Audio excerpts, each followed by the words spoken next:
നമസ്കാരം പ്രിയപ്പെട്ട പ്രേക്ഷകരെ, നമ്മളൊരു യാത്ര ആരംഭിക്കുകയാണ്, ഒരു ഇലക്ഷൻ യാത്ര. ആ യാത്ര പുറപ്പെടുമ്പോൾ സ്വാഭാവികമായും അത് തുടങ്ങേണ്ടത് കേരളത്തിന്റെ തെക്കേ അറ്റത്തു നിന്ന് തന്നെയാണ്. ഈ തെരഞ്ഞെടുപ്പ് കാലത്ത് എങ്ങനെയാണ് ജനങ്ങൾ ചിന്തിക്കുന്നത്? എന്തായാലും സ്ഥാനാർത്ഥി ചിത്രമൊക്കെ ഏതാണ്ട് തെളിഞ്ഞു, കൺഫ്യൂഷനും തർക്കങ്ങളൊക്കെ തീർന്ന് ഏതാണ്ട് സ്ഥാനാർത്ഥി ചിത്രം തെളിഞ്ഞ സ്ഥിതിക്ക് ഇനി അറിയേണ്ടത് മണ്ഡലത്തിലെ മനുഷ്യർ എങ്ങനെ ചിന്തിക്കുന്നു എന്നതാണ്. തീർച്ചയായിട്ടും നമ്മൾ തുടങ്ങുന്നത് പാറശാല നിന്നാണ്. പാറശാല മുതൽ, അതായത് തിരുവനന്തപുരം മുതൽ കാസർഗോഡ് വരെ, പാറശാല മുതൽ മഞ്ചേശ്വരം വരെ ഈ ഇലക്ഷൻ ബസ് വലിയ ബസ്സാണ് ശ്രീജ. KSRTCയുടെ ബസ്സാണ്, സാധാരണക്കാർ കയറുന്ന ബസ് എന്നുള്ളതാണ് നമ്മുടെ ഈ കൺസെപ്റ്റ് തന്നെ. അങ്ങനെ ജനമനസ്സറിയുകയാണ്. തെരഞ്ഞെടുപ്പിന്റെ സ്പന്ദനം ഓരോ മണ്ഡലത്തിലും എന്താണ് നടക്കുന്നത് എന്നറിയാനുള്ള ഒരു യാത്രയാണ്. എല്ലാ പ്രേക്ഷകരെയും ഹൃദയത്തോട് ചേർത്ത് സ്വാഗതം ചെയ്യുകയാണ്. ഈ യാത്രയിൽ ഞങ്ങൾ നിങ്ങൾക്കരികിലേക്കാണ് വരുന്നത്. രാഷ്ട്രീയ നേതാക്കൾ മാത്രമല്ല, നിങ്ങളുടെ ഓരോരുത്തരുടെയും അഭിപ്രായം എന്തെന്നറിയാൻ ഞങ്ങൾ ഈ വണ്ടിയും കൊണ്ടുവരും. വരുന്ന വഴിക്ക് കൈ കാണിക്കാം, നിർത്താൻ, നിങ്ങളുടെ അഭിപ്രായം പറയാം. അതിനുള്ള സ്വാതന്ത്ര്യവും ജനാധിപത്യവും ഈ വണ്ടിയിലുണ്ട്. നിങ്ങളുടെ അഭിപ്രായങ്ങൾ രേഖപ്പെടുത്താനുള്ള പോൾ ബോക്സുകൾ ഉണ്ടാവും നമ്മുടെ ഓരോ മണ്ഡലത്തിലും എത്തുമ്പോൾ. അവിടെ പരമാവധി ജനങ്ങളെ കണ്ട് അവിടുത്തെ സ്ഥാനാർത്ഥികളെയും പ്രമുഖരെയും ഒക്കെ കണ്ട് ഞങ്ങളുടെ യാത്ര ഇന്നിപ്പോ തുടങ്ങുകയാണ്. ഇത് തുടങ്ങാൻ ഒരു കറക്റ്റ് സ്ഥലത്താണ് ഞങ്ങൾ വന്നിരിക്കുന്നത്. അതെ, കുമ്പിച്ചൽ കടവ് എന്ന് പറയുന്ന സ്ഥലമാണിത്. ശ്രീജ, ഇത് നെയ്യാർ ജലസംഭരണിക്ക് മുകളിലുള്ള പാലമാണ്. ഈ കഴിഞ്ഞ ഫെബ്രുവരി മാസത്തിൽ മുഖ്യമന്ത്രി ഉദ്ഘാടനം ചെയ്ത പാലമാണ്. ഈ പാലത്തിന്റെ പ്രത്യേകത എന്താണെന്ന് വെച്ചാൽ, ഈ പാലത്തിന്റെ ഇപ്പുറത്ത്, അതായത് നമ്മളിപ്പോൾ നിൽക്കുന്ന സ്ഥലവുമായി നമ്മുടെ മെയിൻ ലാൻഡിനെ ബന്ധിപ്പിക്കുന്നത് ഇപ്പോൾ ഈ പാലമാണ്. ഇതുവരെ കടത്ത് തോണിയും മറ്റുമൊക്കെ ആയിരുന്നു. 11 ആദിവാസി ഊരുകളാണ് അപ്പുറത്ത്. അപ്പോൾ ഇത്രയും മനുഷ്യരെ നമ്മുടെ അപ്പുറത്തെ കരയുമായി ബന്ധിപ്പിക്കുന്ന, പുറം ലോകവുമായി ബന്ധിപ്പിക്കുന്ന, അതായത് ഈ നാടിന്റെ ജീവനാഡിയാണ് ഈ പാലം എന്ന് പറയാം. അപ്പോൾ ആ നിലയിൽ ഇത് കിഫ്ബി വഴി 25 കോടി രൂപ മുതൽ മുടക്കിൽ പണിതിട്ടുള്ള പാലമാണ്. വളരെ നയനമനോഹരമായിട്ടുള്ള ദൃശ്യങ്ങൾ നമുക്ക് ഈ നെയ്യാർ ഡാം ജലസംഭരണിക്ക് മുകളിലൂടെ പണിതിട്ടുള്ള. നേരത്തെ എത്തി, അപ്പോൾ ഈ വെയിലൊക്കെ തുടങ്ങുന്നതിന് മുമ്പാണ് വന്നത്. അപ്പോൾ അതിമനോഹരമായ സ്ഥലമാണ്. ഈ അമ്പൂരി എന്ന് പറയുന്നത് തന്നെ നമുക്കറിയാം, വളരെ ഭംഗിയുള്ള പ്രകൃതി രമണീയമായ ഒരു സ്ഥലമാണ്. പക്ഷേ അഭിലാഷ് പറഞ്ഞതുപോലെ അവിടെ ഒരു പ്രശ്നം ഉണ്ടായിരുന്നു. ഈ നെയ്യാർ ജലസംഭരണി ഉണ്ടാക്കിയപ്പോൾ ഒരു 11ഓളം ആദിവാസി ഊരുകൾ അങ്ങ് ഒറ്റപ്പെട്ടു പോയി. അവരിപ്പോൾ സാധാരണ ജീവിതത്തിലേക്ക്, പുറം ലോകത്തേക്ക് അവരുടെ വലിയൊരു പാതയായി, അല്ലെങ്കിൽ അവരെ കണക്ട് ചെയ്യുന്ന ഒരു സ്ഥലമായി ഇത് മാറുകയാണ്. അപ്പോൾ ഇവിടെ നിന്നാണ് നമ്മൾ ഈ പാറശാല മണ്ഡലത്തിലെ നമ്മുടെ ഈ ജനമനസ്സും ആളുകളുടെ അഭിപ്രായവും ഒക്കെ അറിയാനുള്ള യാത്ര തുടങ്ങുന്നത്. ഇവിടെ രാവിലെ ആയതുകൊണ്ട് അങ്ങനെ അധികം ആൾത്തിരക്കില്ല, നമ്മൾ കുറച്ചുപേരൊക്കെ ഒപ്പിച്ചിട്ടുണ്ട്. പഞ്ചവടി പാലം നമ്മുടെ കേരള ചരിത്രത്തിൽ തന്നെ ഏറ്റവും മികച്ച രാഷ്ട്രീയ ആക്ഷേപഹാസ്യ സിനിമയാണ്. തെരഞ്ഞെടുപ്പിലും രാഷ്ട്രീയത്തിലൊക്കെ പാലത്തിന് വലിയ പങ്കുണ്ട്. ഏതായാലും പഞ്ചവടി പാലം അല്ല ഇത് കുമ്പിച്ചൽ കടവ് പാലമാണ്. ഈ പാലം എങ്ങനെയാണ് ഒരു നാടിനെ മാറ്റിയത് എന്നുള്ളത് കൂടി ഒരു പ്രധാനപ്പെട്ട കാര്യമാണ്. മക്കളെ, എന്താണ് പേര്? എവിടെ പോവാൻ നിൽക്കുക? ട്യൂഷന് പോവാ. പരീക്ഷയൊക്കെ ആയിട്ട് ഇപ്പൊ ട്യൂഷനൊക്കെ ഉണ്ടോ? പരീക്ഷക്കാലത്താണ് ട്യൂഷൻ വേണ്ടത്. ശരി. ഈ പാലം വരുന്നതിന് മുമ്പ് എങ്ങനെയായിരുന്നു സ്കൂളിൽ പോയിക്കൊണ്ടിരുന്നത്, ട്യൂഷൻ പോയിക്കൊണ്ടിരുന്നത്? ഈ പാലം വന്നതിന് ശേഷം എങ്ങനെയുണ്ട്? അടിപൊളിയാണ്. മൊത്തത്തിൽ ഇപ്പൊ സ്റ്റാർ അല്ലേ എല്ലായിടത്തും? എന്താ പറയുന്നത്, ഇപ്പം റീൽസിലൊക്കെ ഫുൾ കുമ്പിച്ചക്കടവ് പാലമാണ്. നീ റീൽസ് എടുത്തോ? റീൽസ് എടുക്കാൻ ആൾക്കാർ നമുക്കൊരു റീൽസ് എടുക്കാം. ഇത് കഴിഞ്ഞിട്ട് നമ്മൾ റീൽസ് എടുക്കും. പക്ഷെ പറ, എങ്ങനെയായിരുന്നു മൊത്തത്തിൽ ഈ പാലം വരുന്നതിന് മുമ്പും വന്നതിന് ശേഷവും ഒരു ജീവിതത്തിൽ ഉണ്ടായ മാറ്റം എന്താ? മഴ വന്നാ പിന്നെ ഈ പാടത്തിൽ കൂടെ വള്ളത്തിൽ കൂടെ പോകാൻ പറ്റൂല. അങ്ങനെയൊക്കെ എല്ലാരും പറയണത് ഈ നെയ്യാറിൽ ചീങ്കണ്ണി ഉണ്ടെന്നാ. കണ്ടിട്ടുണ്ടോ? ആരെങ്കിലും കണ്ടിട്ടുണ്ടോ? കണ്ടില്ല, ഫോണിലൊക്കെ വന്നിട്ടെന്ന് പറയണു. അതല്ലാതെ തള്ളാണെന്ന് തോന്നുന്നല്ലേ? അല്ല, അപ്പൊ ഈ മഴക്കാലത്ത് സ്കൂളിൽ പോകാൻ വലിയ ബുദ്ധിമുട്ടായിരുന്നു. ചെറുതായിട്ട് ആ പേരും പറഞ്ഞ് സ്കൂളിൽ പോവാതിരിക്കായിരുന്നു അല്ലേ? സത്യം പറ. പാലം വന്നോണ്ട് ഇനി എല്ലാ ദിവസവും സ്കൂളിൽ പോകണം അല്ലേ? ചേട്ടന്റെ പേരെന്താ? എവിടെ താമസം? ഇപ്പൊ എവിടെ പോവാ? ആശുപത്രിയിൽ പോകാറിയതാണ്. ഹോസ്പിറ്റലിൽ പോവാ? മായം ആശുപത്രി മെഡിക്കലിൽ പോയിക്കൊണ്ടിരുന്നു. ഞാൻ 3 വർഷത്തിന് പോകുന്ന വീണ് എൻ്റെ നരമ്പൊക്കെ പൊട്ടി പോയേ. അങ്ങനെ 9 തയ്യലുണ്ട് ഇവിടെ. അവിടെ അമ്മ അങ്ങ് അവിടെ മരിക്കാറായി കിടന്നപ്പോഴേ MLA ആണ് വന്ന് സഹായിച്ചത്. അവിടെയൊക്കെ വന്ന് പറഞ്ഞ കാര്യങ്ങളൊക്കെ എല്ലാം നേരെയാക്കി. പാലം വന്നതുകൊണ്ട് വലിയ പ്രയോജനം. വലിയ ഉപകാരം കാരണം വെള്ളം വഴി പോകുമ്പോൾ അത് 5 മണി കഴിഞ്ഞ് ഞങ്ങൾക്ക് വലിയ ബുദ്ധിമുട്ടാണ്. സ്കൂളിലൊക്കെ പിള്ളേർ പോയിട്ട് മഴയെ കാണുക തിരിച്ചു വരാനായിട്ടൊക്കെ ബുദ്ധിമുട്ടുണ്ടാവും. അങ്ങനെ ഈ പാലത്തിന് വേണ്ടി ഞങ്ങൾ പ്രാർത്ഥിച്ചുകൊണ്ടിരുന്നതാണ്. ഈ വലിയ പാലമല്ല, നടപ്പാലം ഒന്ന് പോകാനായിട്ടാണ്. അപ്പോൾ MLA വന്ന് വലിയൊരു പാലമാണ് നമുക്ക് തന്നത്. അപ്പോൾ എന്താ ഒരു പരിധി പറഞ്ഞാൽ സ്വർഗം കിട്ടിയ പോലെയാണ്. ഞങ്ങൾക്ക് എപ്പോഴും വേണം പോയി വരാനൊക്കെ സാധിക്കും. നാടിന്റെ ജീവനാടി എന്ന് പറഞ്ഞാൽ സ്വർഗം കിട്ടിയതുപോലെ. ചേച്ചി രാവിലെ എങ്ങോട്ട് ഇറങ്ങിയതാ? എവിടെ? തൊഴിലുറപ്പ്. എവിടെയാ പണി? എവിടെയാ? ശംഖുമോണം. അടുത്ത് തന്നെയാ? എൻ്റെ വീട് അവിടെ അടുത്താണ്. ഇവിടെ വാടകയ്ക്ക് താമസിക്കാൻ പോരില്ല. റോഡിൻ്റെ ബുദ്ധിമുട്ട് കൊണ്ടാണ് ഞങ്ങളിങ്ങനെ വാടകയ്ക്ക് താമസിക്കുന്നത്. ഇപ്പം എന്തായി വെള്ളം. ഇപ്പം ബസ് വിദ്യാവാഹിനി ഉണ്ട്. മറ്റുള്ള ബസ്സുകളിപ്പം ഉദ്ഘാടനം കഴിഞ്ഞതിന് പാലം ഉദ്ഘാടനം കഴിഞ്ഞതിന് ഇവിടെ വരാൻ തുടങ്ങി. അപ്പം ഇനി ഞങ്ങളിങ്ങോട്ട് മാറും. ജീവിതം മാറി. ജീവിതം മാറി. അങ്ങനെ അപ്പൊ നമ്മൾ നേരത്തെ പറഞ്ഞത് എങ്ങനെയാണ് ജീവിതങ്ങൾ മാറുന്നത് എന്നതാണ്. അഭിലാഷ്, നമ്മളിപ്പോ കുറച്ച് കഥകളൊക്കെ കേട്ടു. അതെ, അത് പക്ഷേ സാധാരണ മനുഷ്യരാണ്. നമുക്ക് ഒരു വലിയ രാഷ്ട്രീയ സമൂഹം എന്ന് പറഞ്ഞാൽ പാറശാല മണ്ഡലത്തില് അങ്ങോട്ടും ഇങ്ങോട്ടും തർക്കിക്കാൻ പര്യാപ്തരായ ആളുകളുടെ ഒരു വലിയ സംഘമുണ്ട്. അപ്പോൾ നമ്മുടെ ഇലക്ഷൻ ബസ് പരിപാടിയിൽ എന്താണ് ഇവിടുത്തെ രാഷ്ട്രീയം, എങ്ങനെയാണ് നമ്മുടെ തെരഞ്ഞെടുപ്പ് എന്നൊക്കെ വിശദീകരിക്കാനാണ് അവരെത്തുന്നത്. പഞ്ചായത്ത് പ്രസിഡന്റ് നമസ്കാരം. തെരഞ്ഞെടുപ്പൊക്കെ ഉഷാറായില്ലേ? ഉഷാറായി. അപ്പോൾ പാലം വികസനം കോൺഗ്രസിന്റെ പ്രതിനിധിയാണല്ലോ. അപ്പോൾ ഇതൊക്കെ നിങ്ങൾക്ക് പ്രതികൂലമായി വരത്തില്ലേ? ഒരിക്കലും വരില്ല. കാരണം ഈ 11 ആദിവാസി ഉന്നതികളിലേക്കുള്ള ആദ്യത്തെ പാലം നിർമ്മിച്ചത് കോൺഗ്രസ് ആണ്. അതിപ്പോഴല്ല, 2004 തുടങ്ങി 2009 അതിൻ്റെ പണി. ചാക്കപ്പാറ പാലം. ആ പാലം വന്നതോടുകൂടിയാണ് ആദിവാസികൾക്ക് ഒരു ഓട്ടോറിക്ഷയിലെങ്കിലും പുറം ലോകവുമായി ബന്ധപ്പെടാൻ സാധിച്ചത്. അതിനുശേഷം എത്രയോ വർഷങ്ങൾ കഴിഞ്ഞാണ് ഈ പാലം വന്നത്. അതുകൊണ്ട് ഈ പാലം ഒന്നും ഒരു പ്രശ്നമല്ല. അല്ല, പാലം ഒന്നും വോട്ടിനെ ബാധിക്കില്ല. കാരണം ഈ കേരളത്തിലെ ജനങ്ങൾ, അതിൻ്റെ ഒപ്പം പാറശാലയിലെ അമ്പൂരിയിലെ ജനങ്ങളുണ്ടാവും. കേരളത്തിലെ ജനങ്ങൾ ഈ ഗവൺമെൻറ്റിനെ മാറ്റാനായിട്ട് തീരുമാനമെടുത്തു കഴിഞ്ഞു. കാരണം അമ്പൂരിക്ക് ഒരുപാട് വിഷയങ്ങളുണ്ട്, പാലം മാത്രമല്ല. ഈ നെയ്യാർ റിസർവോയറിന് കുറുകെ ഇതിനു മുമ്പ് 2 പാലങ്ങൾ നിർമ്മിച്ചിട്ടുണ്ട്. ഒന്ന് ഞാൻ പറഞ്ഞ ചാക്കപ്പാറ പാലം, ഒന്ന് തെക്കേപ്പന്ത പാലവും. 2 കോൺഗ്രസിന്റെ ജനപ്രതിനിധികളാണ്. കമ്മ്യൂണിസ്റ്റുകാർ ആരുമില്ലേ? കമ്മ്യൂണിസ്റ്റുകാരല്ലേ ഉള്ളൂ.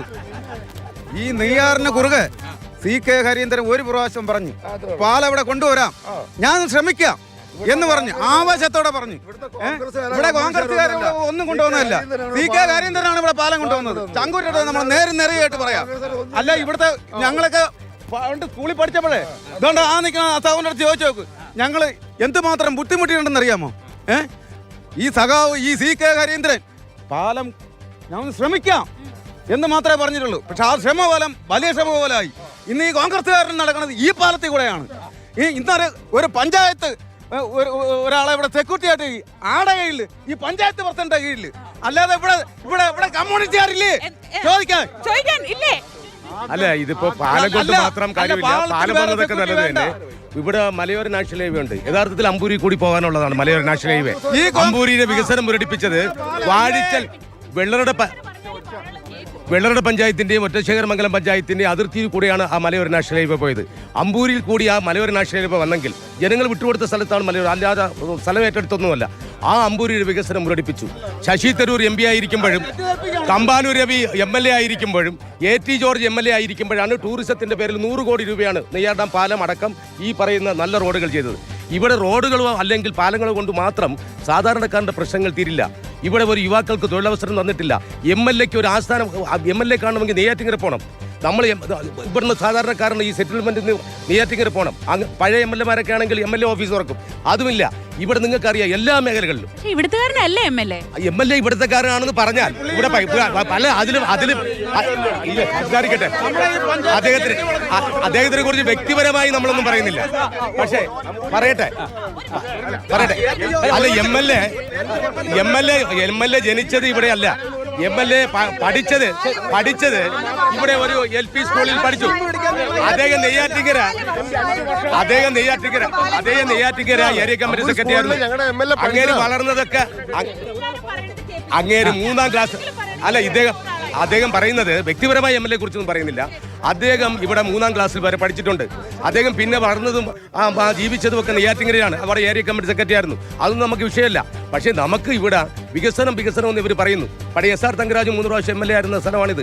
അത് നെയ്യാറ്റിങ്കര കോൺസ്റ്റിറ്റ്യുവൻസി ആയിരുന്നു. ഇപ്പോൾ പാറശാല വന്നപ്പോഴാണ്. അപ്പൊ അതുകൊണ്ട് തമ്പാനൂർ രവിയും AT ജോർജും ശശി തരൂർ ഇവർ പറയട്ടെ, ഈ സെറ്റിൽമെന്റിലുള്ള വികസനം നടത്തിയത് ശശി തരൂരിന്റെ ഫണ്ട് ഉപയോഗിച്ചാണ്. അപ്പൊ നമുക്ക് ബിജെപിയുടെ കുറി കണ്ടറിയാം BJP ആണ്. എൻ്റെ പേര് അജിത് എന്നാണ്. ഞാൻ തിരുവനന്തപുരം സൗത്ത് ജില്ലയുടെ ST മോർജയുടെ ജില്ലാ ജനറൽ സെക്രട്ടറിയാണ്. ഇവിടെ എല്ലാവരും ഇപ്പോൾ ഈ ഇലക്ഷനുമായി ബന്ധപ്പെട്ട് ഇപ്പോൾ പാല മാത്രമാണ് ഫോക്കസ് ചെയ്യുന്നത്. ഈ ആദിവാസി യൂയിലോട്ട് കയറുമ്പോൾ അറിയാം ഒട്ടനവധി കാര്യങ്ങൾ ഇനി ചെയ്യാനുണ്ട്. ഈ വലത് മുന്നണികൾ മാറി വരിച്ചിട്ടും ചെയ്യാത്ത ഒരുപാട് കാര്യങ്ങളുണ്ട്. ഇപ്പോഴും ആദിവാസി പല മേഖലകളിൽ റോഡെത്താത്ത സ്ഥലങ്ങളുണ്ട്. ഇപ്പോൾ നമ്മളെ ഈ പ്രദേശത്ത് ഈ വലത് മുന്നണികൾ ഇപ്പോൾ ഓരോ പ്രസംഗിക്കുന്നുണ്ടല്ലോ. നിങ്ങൾ ഈ കണക്കെടുത്ത് നോക്കിയാൽ അറിയാം, കഴിഞ്ഞ പാർലമെൻറ്റ് ഇലക്ഷനിൽ ഈ വാർഡിൽ തൊടുമല വാർഡിനകത്തുള്ള ഈ ചില ബൂത്തുകളിൽ BJPയുടെ വോട്ടുന്നില്ല. കോൺഗ്രസിൻ്റെ സ്ഥാനാർത്ഥിക്ക് വേറെ ശശി തരൂരിന് വേറെ 210 വോട്ട് കിട്ടിയപ്പോൾ LDFിൻ്റെ സ്ഥാനാർത്ഥിക്ക് 200 വോട്ട് കിട്ടിയപ്പോൾ BJPയുടെ പ്രതിനിധിക്ക് എന്ന് വെച്ചാൽ രാജീവ് ചന്ദ്രശേഖരൻ BJPയുടെ സംസ്ഥാന പ്രസിഡന്റിന് കിട്ടിയത് 483 വോട്ടാണ്. അപ്പൊ ലോക്സഭയിൽ അത്യാവശ്യം നല്ല പ്രകടനമായിരുന്നു പാറശാല. വനിത മാത്രല്ല, ശ്രദ്ധിച്ചു നോക്കിയാ ഈ മുഖം എവിടെയൊക്കെയോ കണ്ടിട്ടുണ്ട്. എവിടെ ആനി ജില്ലാ പഞ്ചായത്ത് മെമ്പറാണ് അല്ലേ? മാത്രല്ല എനിക്ക് ആ ദൃശ്യം പറഞ്ഞ് എവിടെയോ കണ്ടിട്ടുണ്ടല്ലോ എന്നായിരുന്നു. ആ സമരങ്ങളിലാണ് ആ ബാരിക്കേഡ് മറികടന്ന ആ മുഖ്യമന്ത്രിയുടെ വീട്ടിലേക്കുള്ള പാറശാലയെ സംബന്ധിച്ച് എനിക്ക് പറയാനുള്ളത്, ഇവിടെ റോഡുണ്ട്, ബസ്സില്ല. സാധാരണക്കാർക്ക് ആവശ്യമുള്ള അടിസ്ഥാന സൗകര്യം ബസ്സാണ്, അതില്ല. പൈസ ഉള്ളവൻ കാറിലോ ബൈക്കിലോ പോകും. പക്ഷെ സാധാരണക്കാർ ആശ്രയിക്കുന്ന KSRTC സർവീസുകൾ നെട്ടയടക്കമുള്ള പല സർവീസുകളും ഒറ്റപ്പെട്ട മേഖലയിലെ സർവീസുകൾ 7 മാസത്തിലധികമായിട്ട് നിർത്തിവച്ചിരിക്കുകയാണ്. ഫേസ്ബുക്കിൽ ഒരു പോസ്റ്റ് ഇട്ടാൽ സാധാരണക്കാരന് വിളിച്ചു പറയാൻ ഇത് മാത്രമേ ഉള്ളൂ. കുടിവെള്ള പ്രശ്നം ഇവിടെ രൂക്ഷമാണ്. കിഴക്കൻമല കുടിവെള്ള പദ്ധതി എന്ന് പറഞ്ഞ് 45 കോടി രൂപ ചെലവിട്ട് എനിക്കൊന്ന് ജനുവരി 27-ാം തീയതി MLA റോഷി അഗസ്റ്റിനെ കൊണ്ടുവന്ന് ഉദ്ഘാടനം ചെയ്തു. 45 കോടി രൂപ ചെലവിട്ടു. ഇന്ന് വരെ വെള്ളം വന്നിട്ടില്ല. എന്തിനാണ് ഉദ്ഘാടനം നടത്തിയത്? പാറശാലയിൽ കുറെ ഉദ്ഘാടന മാമാങ്കങ്ങൾ മാത്രമാണ് നടന്നിട്ടുള്ളത്. പാറശാലയിൽ ഒരു പാലം അവസാന നിമിഷം ചെയ്തു. അതിനപ്പുറം എന്ത് അടിസ്ഥാന വികസനമാണ് പാറശാലയുടെ MLA ഒരുക്കിയിട്ടുള്ളതെന്ന് പറയണം. ആശുപത്രിയിൽ ഈ സാധാരണക്കാർ ഒരു ആശുപത്രിയിൽ വരണമെങ്കിൽ പണ്ട് വെള്ളത്തിലെങ്കിൽ ഇന്ന് പാലത്തിൽ വരും. ഓടിയെത്തുമ്പോൾ ഏത് ആശുപത്രിയിൽ വെള്ളറുടെ CHC വരെ വരണം. അവിടെ വരുമ്പോൾ ഡോക്ടറില്ല. ഉള്ള ഡോക്ടർമാർ മദ്യവെച്ച് ലക്കുകെട്ട അവസ്ഥ കഴിഞ്ഞ നാളുകളിൽ നമ്മൾ പത്രദൃശ്യ മാധ്യമങ്ങളിലൂടെ കാണാനിടയായിട്ടുണ്ട്. PHCയുടെ പാറ്റേണിൽ പോലും അവിടുത്തെ സ്റ്റാഫ് ഇല്ല എന്നുള്ളതാണ് വാസ്തവം. അതുമല്ല, നേരെ മറിച്ച് പാറശാലയിലോട്ട് ഒരു താലൂക്ക് ആശുപത്രിയിലോട്ട് പോയാൽ 46.7 കോടി രൂപ 48 കോടി രൂപയോളം ചെലവിട്ട് അവിടെ ഒരു മൾട്ടി സ്പെഷ്യാലിറ്റി ബിൽഡിംഗ് കൊണ്ടുവന്നു. നാളിതുവരെ എനിക്ക് തോന്നുന്നു ഓഗസ്റ്റ് 29-ാം തീയതി പ്രവർത്തനം ആരംഭിച്ച് മുഖ്യമന്ത്രി വന്ന് ഉദ്ഘാടനം ചെയ്ത ബിൽഡിംഗാണ്. ഈ നിമിഷം വരെ അത് പ്രവർത്തന സജ്ജമാക്കിയിട്ടില്ല. ഇവിടെ റോഡുകൾ ഉണ്ടാക്കി, റോഡിന്റെ നടുക്കാണ് ഈ എഴുതുകൊണ്ടങ്ങാണി പ്രദേശത്ത് പോയിട്ടുള്ളവർക്കറിയാം. എഴുതുകൊണ്ടങ്ങാണി കാരക്കോണം മേഖലയിൽ, കുന്നത്തുകാല് മേഖലയിലൊക്കെ പോയി അറിയാം. റോഡിന്റെ നടുക്കാണ് പോസ്റ്റ്. അടിസ്ഥാന സൗകര്യം ഒരുക്കാതെ റോഡിന്റെ നടുക്കുള്ള ഇലക്ട്രിക് പോസ്റ്റ് മാറ്റി വെക്കാതെ ആ പോസ്റ്റ് അങ്ങനെ ഇട്ട് PWD അവിടെ കോൺക്രീറ്റ് ചെയ്തു. ഇനി 25 ലക്ഷം രൂപ KCBക്ക് അടച്ചാലേ അതെന്ത് ചെയ്യാൻ പറ്റൂ, മാറ്റാൻ പറ്റുള്ളൂ. ശരി, ഇതിനൊക്കെ മറുപടി അതായത് പാലമുണ്ട്, റോഡുണ്ട്, വണ്ടിയില്ല. ഞാൻ CPMന്റെ പ്രതിനിധിയാണ്. ഈ കുമ്പിച്ചൽ കടവ് പാലം ഈ നാട്ടിലെ ജനങ്ങൾ 50 വർഷമായി ഈ നാട്ടിലെ ജനങ്ങൾ കാത്തിരുന്ന ഒരു കാര്യമാണ്. കഴിഞ്ഞ UDFന്റെ ഗവൺമെന്റ് കാലത്ത് തമ്പാനൂർ രവി ഇവിടെ 15 വർഷം MLA ആയിരുന്നു. ഇതാ അവിടെ ഇപ്പോഴും കിടപ്പുണ്ട്. അന്ന് കൊണ്ടിട്ട മെറ്റല് പാലം ഉദ്ഘാടനം ചെയ്തു. കമ്പി കൊണ്ടിറക്കി, സിമെന്റ് ഇറക്കി, ആ മെറ്റൽ ഇപ്പോഴും ഇവിടെ കിടപ്പുണ്ട്. പിന്നെ പറയുന്നത് അമ്പൂരി ഗ്രാമപഞ്ചായത്തിൽ ഉൾപ്പെടെ പാറശാല നിയോജക മണ്ഡലത്തിലെ മുഴുവൻ പഞ്ചായത്തുകളും മലയോര ഹൈവേ ഉൾപ്പെടെ പരിശുവെക്കൽ ആടുവളർത്തൽ കേന്ദ്രം ഉൾപ്പെടെ അമ്പൂരിയുടെ കുടിവെള്ള പ്രശ്നം ഉൾപ്പെടെ ഈ ആദിവാസി മേഖലയിലുള്ള റോഡുകൾ ഉൾപ്പെടെയുള്ള നിരവധി വികസന പ്രവർത്തനങ്ങൾ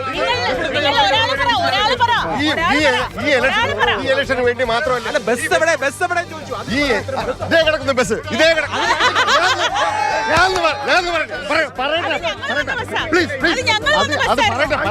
നിങ്ങൾ ഈ ഇലക്ഷനല്ലേ ഇപ്പൊ ഈ പാലം ചെയ്ത ശേഷമല്ലേ ഈ ബസ് ഇവിടെ വന്നത്. ഈ നേതാക്കളല്ല ഇവിടെ വന്ന് ഇപ്പൊ ഈ ചർച്ചയ്ക്ക് നിങ്ങൾ മൈക്ക് കൊണ്ട് ഇവിടെ നിൽക്കുന്നത്.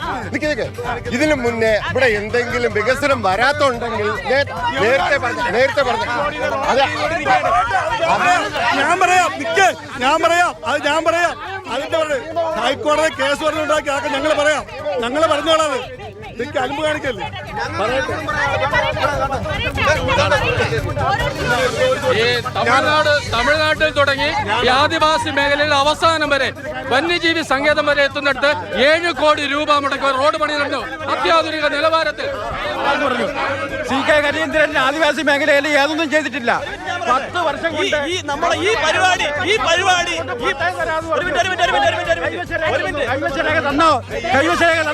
കൈവശരേഖ കോടതി അംഗീകരിക്കുന്നില്ല. വില്ലേജ് അംഗീകരിക്കുന്നില്ല. കൈവശരേഖ മാത്രമേ ഉള്ളൂ. ആദിവാസികൾ 10 വർഷം കൊണ്ട് പട്ടയമില്ല. ആദിവാസികൾ ഒരു സെക്കൻഡ് നമുക്ക് ആദിവാസികൾക്ക് ഒരു സെക്കൻഡ് നമുക്ക് ഓരോ പോയിന്റ് ആയിട്ട് സംസാരിക്കാം. ചേട്ടാ നമുക്ക് ഒരു പോയിന്റ് ആയിട്ട് സംസാരിക്കാം. ഓരോ പോയിന്റ് ആയിട്ട്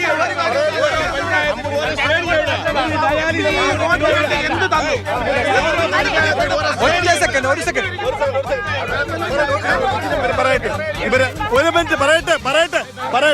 ഇവര് പറയാൻ എന്താണ് ഈ സർക്കാർ എന്ത് ചെയ്തു?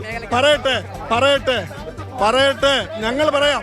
നിങ്ങൾ പറഞ്ഞ എല്ലാം മറുപടി പറയാനുണ്ട്. പറയട്ടെ ഈ സർക്കാർ ഈ സർക്കാർ എന്ത് ചെയ്യുന്ന ചോദ്യം. ഈ സർക്കാർ ചെയ്യുന്ന ആരോഗ്യ മേഖലയ്ക്ക് വേണ്ടി ഓരോ സെറ്റിൽമെന്റിലും ആരോഗ്യ മേഖല ആശമാരെടുത്തു. 10 ആശമാരെ 11 സെറ്റിൽമെന്റിലായിട്ട് 10 ആശമാരെ എടുത്തുകൊണ്ട് ആരോഗ്യ മേഖല സംരക്ഷിക്കുന്നതോട് സ്വീകരിച്ചു. പറയട്ടെ. അത് കഴിഞ്ഞിട്ട് വിദ്യാഭ്യാസ മേഖലയിൽ ഒരു വിദ്യാവാഹിനി ബസ് സൗജന്യ സർവീസോടെ വിദ്യാവാഹിനി ബസ് വിട്ടുകൊടുത്ത് കുട്ടികളെ സ്കൂളിലെത്തിച്ച് ഉള്ള സംവിധാനം ചെയ്യുന്നു. പിന്നെ റോഡ് ഗ്രാമവണ്ടിയൊന്നുമല്ല. പട്ടിക വർഗ ഡിപ്പാർട്ട്മെന്റിൽ നിന്ന് കേരള സർക്കാരിന്റെ സ്പെഷ്യൽ അനുമതി പ്രകാരം അനുമതി വാങ്ങിച്ചുകൊണ്ട് കേരളത്തിലെ ഏക സർവീസാണ് വിദ്യാവാഹിനി. അത് സെറ്റിൽമെന്റ് വന്ന് കുട്ടികളെ സ്കൂളിൽ വിദ്യാഭ്യാസ മേഖല എത്തിക്കുന്നുണ്ട്. അതുപോലെ ആരോഗ്യ മേഖല എത്തിക്കുന്നുണ്ട്. പിന്നെ സബ് സെന്റർ, പിന്നെ എല്ലാ സെറ്റിൽമെന്റിലും കമ്മ്യൂണിറ്റി ഹാളുകൾ സെറ്റിൽമെന്റ് പണി ചെയ്തു. അംബേദ്കർ ഗ്രാമ പദ്ധതി ഉൾപ്പെടുത്തുന്ന 5 കോടി രൂപയുടെ അനുവദിച്ചിട്ടുണ്ട്. പഞ്ചായത്ത് വീഴ്ച വരുത്തിയ ഡിലേ വന്നുകൊണ്ടിരിക്കുന്നത്. പറയട്ടെ അടുത്ത്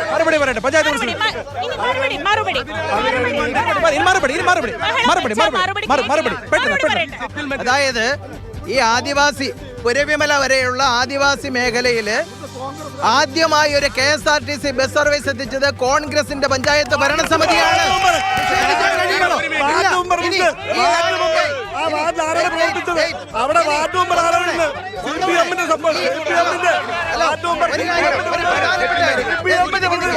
ഇവിടെ ഈ പഞ്ചായത്ത് അല്ല ഈ പ്രദേശത്തെ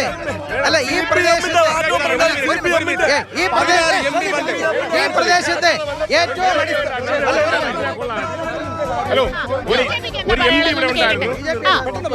ഇപ്പൊ ഈ തെരഞ്ഞെടുപ്പിനെ സംബന്ധിച്ച് ഈ കിടന്ന് ഈ കോലാഹലം കാര്യമൊന്നുമില്ല. ഈ പാറശാലയ്ക്ക് അതിർത്തി തരുന്നതെല്ലാം ഇന്ത്യ മുന്നണി മാത്രമേ ഉള്ളൂ. ഇവർ ഈ കിടന്ന് അടിക്കുന്നതല്ല. ഈ ഒരു അതിർത്തി പ്രദേശം കിടന്ന് ഇവർ രണ്ടും ഒന്നാണ്. ഇവർ രണ്ടും ഒന്ന് എവിടെ വെച്ച് തന്നെയാണ് ഈ അതിർത്തി പങ്കിട്ടാൽ. ഒരു മിനിറ്റ്, MP ഉണ്ടായിരുന്നു 5 വർഷമായി ഇവിടെ അമ്പൂരി പഞ്ചായത്തിന് ദത്തെടുത്തതാണ് MP. ഇതുവരെ ചേട്ടന്റെ വീട് എവിടെ? കളികളാത്ത ഇത്രയും കിലോമീറ്റർ വന്ന് ഇവിടെ വന്ന് പറയാൻ പുള്ളി വന്നത് തന്നെ ഈ പാലം ഉള്ളതുകൊണ്ടാണ്. അയാള് CK ഹരീന്ദ്രൻ മാത്രമേ ഇവിടെ ജയിക്കൂ.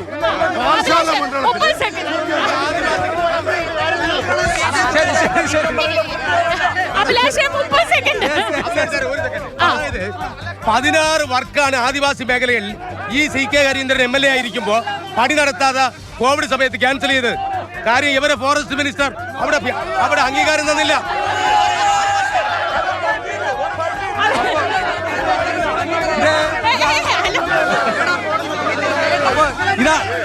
അപ്പൊ ഇതാണ് പാറശാല. ഞങ്ങള് തുടങ്ങിയിട്ടേ ഉള്ളൂ. പാറശാല മണ്ഡലത്തിലെ ചിത്രം ഇതാണ്. അപ്പോ വളരെ വാശിയേറിയ തെരഞ്ഞെടുപ്പ് സംവാദം സ്വാഭാവികമായിട്ട് നടക്കും. അപ്പൊ നമുക്ക് സമയം കഴിഞ്ഞു. Thank you. തെരഞ്ഞെടുപ്പ് പ്രചാരണം നടക്കട്ടെ. അല്ല, പട്ടയ വിഷയം ഉന്നയിച്ചു. ശരി. സർക്കാർ സ്വീകരിച്ച പട്ടയത്തിന്റെ വിഷയം നടക്കും. അതിപ്പോ റീസർവേ പട്ടയം കൊടുക്കും. സ്വീകരിച്ച പട്ടയം കൊടുക്കും.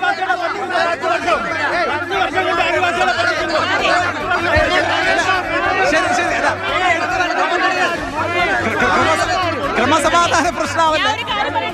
ഞാൻ ഒരു കാര്യം പറയട്ടെ.